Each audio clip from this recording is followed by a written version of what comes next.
Honey trap ಆರೋಪ ಮಾಡಿದ್ದ MLC Rajendra Rajanna ಆನಂತರ ಅದಕ್ಕೆ ಸುಪಾರಿ ಕಿಲ್ಲಿಂಗ್ ಲಿಂಕ್ ಅನ್ನು ಕೊಟ್ಟಿದ್ರು. ಈಗ ಈ ಪ್ರಕರಣಕ್ಕೆ ಸಂಬಂಧಪಟ್ಟಂತೆ ಇವತ್ತು SP ಗೆ ದೂರನ್ನ ಕೊಡ್ತಾರಂತೆ MLC ರಾಜೇಂದ್ರ ರಾಜಣ್ಣ.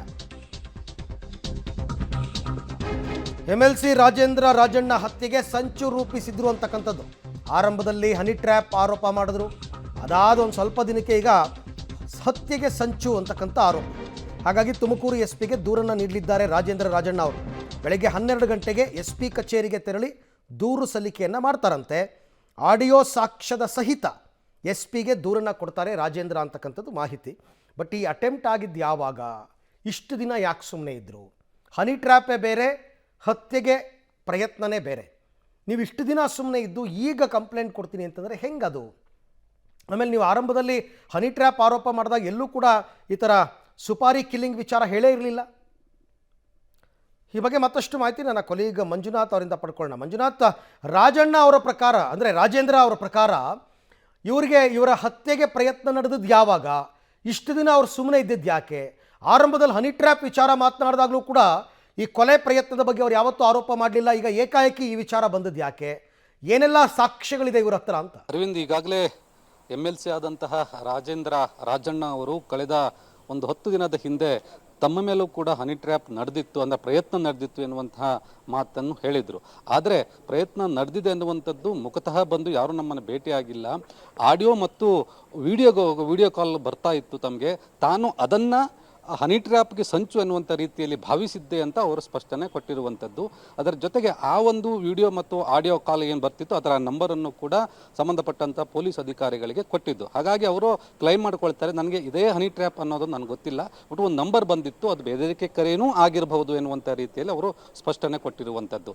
ಹಾಗಾಗಿ ನಿನ್ನೆ DGಗೆ ಅವರು ಹೋಗಿ ದೂರನ್ನು ಕೊಡ್ತಾ ಇದ್ರು. ಆ ಸಂದರ್ಭದಲ್ಲಿ ಇದು ಅಂದರೆ ಕೊಲೆ ಸಂಚು, ತನ್ನ ಹತ್ಯೆಗೆ ಸಂಚು ರೂಪಿಸಿದ್ದಾರೆ ಎನ್ನುವಂತಹ ಒಂದು ದೂರನ್ನು ಅವರು DG ಅವರಿಗೆ ಕೊಡ್ಲಿಕ್ಕೆ ಹೋಗಿದ್ದು. ಆ ನಂತರ DG ಅವರು ಅದು ನಿಮ್ಮ ವ್ಯಾಪ್ತಿಯಲ್ಲಿ, ಅಂದರೆ ತುಮಕೂರು ಜಿಲ್ಲೆ, ಅದು ಕೂಡ ಕ್ಯಾತ್ಸಂದ್ರ ಲಿಮಿಟ್ಸಲ್ಲಿ ಆಗಿರೋದ್ರಿಂದ ಅಲ್ಲಿಯ ಸ್ಥಳೀಯ SP ಅವರಿಗೆ ದೂರನ್ನು ನೀಡಿ ಎನ್ನುವಂತಹ ಒಂದು ಏನು ಸಲಹೆಯನ್ನು ಕೊಟ್ಟಿದ್ದಾರೆ. ಆ ಸಲಹೆ ಮೇರೆಗೆ ಅವರು ಇವಾಗ ಅಂದರೆ ಸುಮಾರು 11 ಅಥವಾ 12 ಗಂಟೆ ಸುಮಾರಿಗೆ ತುಮಕೂರು SP ಅಶೋಕ್ ಕುಮಾರ್ ಅವರಿಗೆ ದೂರನ್ನು ಕೊಡ್ತಾ ಇದ್ದಾರೆ. ತನಗೆ ಹತ್ಯೆಗೆ ಸಂಚು ರೂಪಿಸಿದ್ದಾರೆ ಎನ್ನುವಂಥ ನಿಟ್ಟಿನಲ್ಲಿ ಒಂದು ದೂರನ್ನು ಕೊಡ್ತಾರೆ. ಅಂದರೆ ಕಳೆದ ಏನು ನವೆಂಬರ್ 16ರಂದು ಅವರ ಮಗಳ ಬರ್ತ್ಡೇ ಇರುತ್ತೆ. ಆ ಸಂದರ್ಭದಲ್ಲಿ ಶಾಮಿಯಾನ ಹಾಕಲಿಕ್ಕೆ ಬಂದಿರ್ತಾರೆ. ಅವರು ಈ ರೀತಿಯ ಸಂಚನ್ನು ರೂಪಿಸಿಕೊಂಡು ಬಂದಿದ್ರು ಎನ್ನುವಂಥದ್ದು ಮತ್ತು ಆ ಸಂಚುಕೋರರು ಮಾಡಿರುವಂತಹ ಏನೋ ಒಂದು ಸಂಭಾಷಣೆ ಇದೆ, ಆ ಆಡಿಯೋ ಕ್ಲಿಪ್ ಕೂಡ ಅವರ ಹತ್ರ ಇದೆ, ಅದನ್ನು ಸಾಕ್ಷ್ಯವಾಗಿ ಕೊಡ್ತಾರೆ ಎನ್ನುವಂಥದ್ದು ಮಾಹಿತಿ ನಮಗೆ ಲಭ್ಯವಾಗಿರುವಂಥದ್ದು. ಇದೀಗ ಏನು SP ಅವರಿಗೆ ದೂರು ಕೊಟ್ಟಾದ ನಂತರ ಯಾವ ರೀತಿ ತನಿಖೆ ಆಗತ್ತೆ ಅನ್ನೋದನ್ನು ಕಾದು ನೋಡಬೇಕಾಗದೆ. ಅದರ ಜೊತೆಗೆ ಇನ್ನೊಂದು ವಿಚಾರ ಅಂದರೆ ಯಾಕೆ ಈ ರೀತಿ ಬಂತು, ಅಂದರೆ ಹನಿ ಟ್ರ್ಯಾಪ್ ವಿಚಾರ ಸಡನ್ ಆಗಿ ಹತ್ಯೆಗೆ ಸಂಚು ಅನ್ನುವಂಥ ರೀತಿಯಲ್ಲಿ ಯಾಕೆ ಬಂತು ಎನ್ನುವುದು ಕೂಡ ಸದ್ಯಕ್ಕೆ ಕುತೂಹಲದ ಪ್ರಶ್ನೆ ಆಗಿ ಉಳಿದಿರುವ. Right Manjunath, thank you. ತಮ್ಮೆಲ್ಲ ಮಾಹಿತಿಗೆ ಧನ್ಯವಾದ. ದಿನಕ್ಕೊಂದು ಆರೋಪ ಮಾಡ್ತಾ ಇದ್ರೆ ಸಾಕ್ಷಿಗಳು ಒದಗಿಸಬೇಕು, ಕಂಪ್ಲೇಂಟ್ ಕೊಡಬೇಕು, ಅದೊಂದೇ ಇವ್ರಿಗಿರೋದು. ಸಚಿವ ರಾಜಣ್ಣ ಹನಿ ಟ್ರ್ಯಾಪ್ ಯತ್ನ ಪ್ರಕರಣಕ್ಕೆ ಸಂಬಂಧಪಟ್ಟಂತೆ ಇನ್ನಷ್ಟು ಮಾಹಿತಿಗಳು ಬರ್ತಾ ಇದೆ. ಸಚಿವ ರಾಜಣ್ಣ ಹೇಳಿಕೆಯನ್ನು ದಾಖಲು ಮಾಡಲಿದ್ದಾರೆ CID ಅಧಿಕಾರಿಗಳು. ಈಗ ಈ ಪ್ರಕರಣದ ತನಿಖೆಗೆ ಅವರು ಎಂಟ್ರಿ ಕೊಟ್ಟಿದ್ದಾರೆ. ದೂರಿನಲ್ಲಿ ಅಸ್ಪಷ್ಟ ಮಾಹಿತಿ ಹಿನ್ನೆಲೆಯಲ್ಲಿ ರಾಜಣ್ಣ ಅವರ ಹೇಳಿಕೆಯನ್ನು ದಾಖಲು ಮಾಡ್ತಾರಂತೆ. ಮಾಡಲೇಬೇಕು. ವಿಧಾನಸೌಧದ ರಾಜಣ್ಣ ಕಚೇರಿಗೆ ತೆರಳಿ ಹೇಳಿಕೆಯನ್ನು ಪಡಿತಾರೆ CID.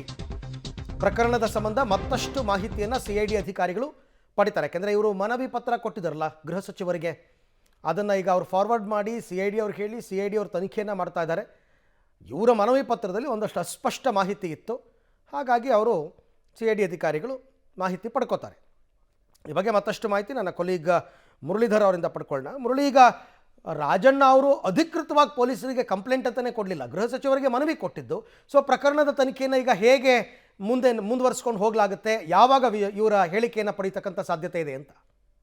ಅರವಿಂದ್, ಇದು ತನಿಖೆ ಅಲ್ಲ, ಕೇವಲ ವಿಚಾರಣೆಯನ್ನ ಮಾಡಿ ಅದಕ್ಕೆ ಪೂರಕವಾದ ಸಾಕ್ಷ್ಯಗಳೇನಿತ್ತು ಆ ಸಾಕ್ಷ್ಯಗಳು ಸಿಕ್ಕಿದ್ರೆ ಬಳಿಕ FIR ಅನ್ನು ದಾಖಲು ಮಾಡಿ ತನಿಖೆಯನ್ನ ಮಾಡ್ತಾರೆ. ಯಾಕಂದ್ರೆ ರಾಜಣ್ಣ ಅವರು ಕೊಟ್ಟಂತ 3 ಪುಟಗಳ ದೂರ ಏನಿತ್ತು, ದೂರಿನಲ್ಲಿ ಯಾವುದೂ ಕೂಡ ಸ್ಪಷ್ಟವಾದ ಮಾಹಿತಿಗಳನ್ನ ಅವರು ಉಲ್ಲೇಖವನ್ನ ಮಾಡಿಲ್ಲ. ಪ್ರತಿಯೊಂದರಲ್ಲೂ ಕೂಡ ಸಾಕಷ್ಟು ಅನುಮಾನಾಸ್ಪದವಾಗಿ ಒಂದಷ್ಟು ದೂರುಗಳನ್ನ ಒಂದಷ್ಟು ಅನುಮಾನವನ್ನ ವ್ಯಕ್ತಪಡಿಸುವಂತದ್ದು ತಮ್ಮ ದೂರಿನ ಪ್ರತಿಯಲ್ಲಿ. ಯಾಕಂದ್ರೆ ಗಡ್ಡಧಾರಿ ಅಂತ ಹೇಳಿ ಉಲ್ಲೇಖವನ್ನ ಮಾಡ್ತಾರೆ, ಜೊತೆಗೆ ಇಬ್ಬರು ಯುವತಿಯರು ಅಂತ ಹೇಳ್ತಾರೆ, ಜೊತೆಗೆ ಅದಕ್ಕೆ ಪೂರಕವಾದ ಸಿಸಿಟಿವಿ ಫುಟೇಜಸ್ ಆಗ್ಲಿ ಅಥವಾ ಆ ಸಂದರ್ಭದಲ್ಲಿ ಯಾರಿದ್ರು ಏನು ಅನ್ನೋದ್ರ ಬಗ್ಗೆ ಯಾವುದೇ ರೀತಿಯ ಸ್ಪಷ್ಟತೆಗಳನ್ನ ಕೊಟ್ಟಿಲ್ಲ.